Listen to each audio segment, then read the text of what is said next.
Hi guys! Good morning! Ngayon ay December 24, bisperas ng Pasko.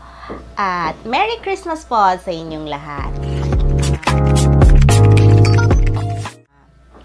Bakasyon na kami, wala nang pasok. At nagkaroon kami ng Christmas party. Hindi siya Christmas party na matatawag. Parang dinner, Thanksgiving dinner lang. Kasi nga, bawal yung gathering. So, December 22, nagkaroon kami ng Thanksgiving Mass. Tsaka nag-dinner na din yung lahat ng empleyado. Kasi, Christmas break na. Pero, supposed to be, wala na akong pasok kahapon, December 23. Pero since nga nasa operation kami,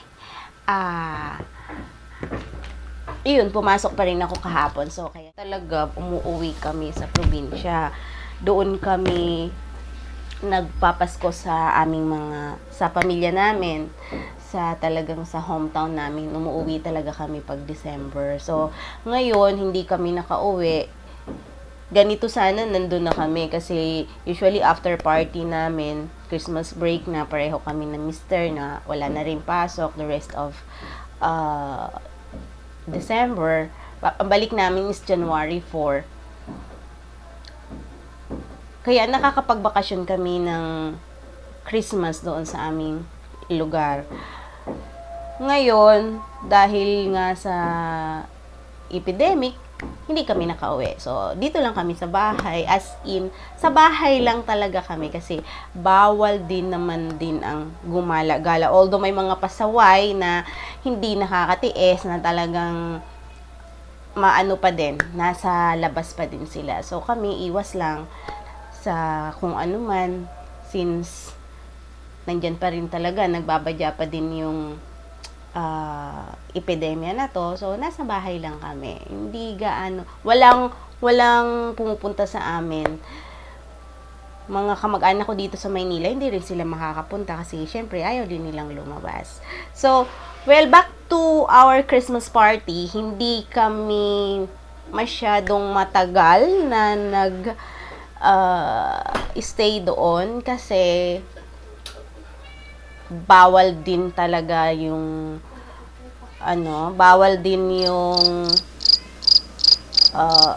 syempre in-observe din doon yung social distancing and mass. Then after the mass, dinner lang, exchange gift, and then may kunting raffle. And sad to say, hindi ako nanalo sa raffle.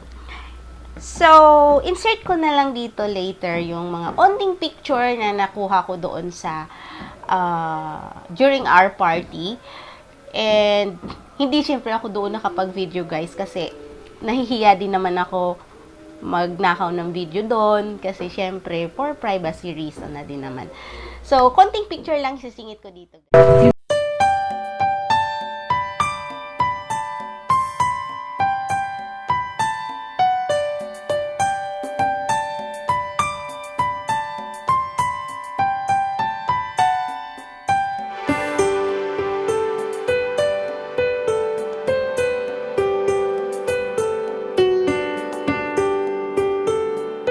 Much like this. If you want a Christmas day, I can give you a cup of cocoa.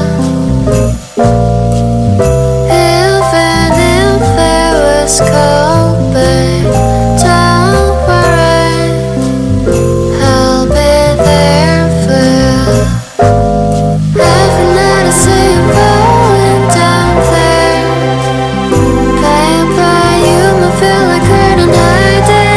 So, Merry Christmas everyone! Hope na kahit ganito man ang sitwasyon, masaya pa rin tayo kasi kung tutuusin, every day is a Christmas day.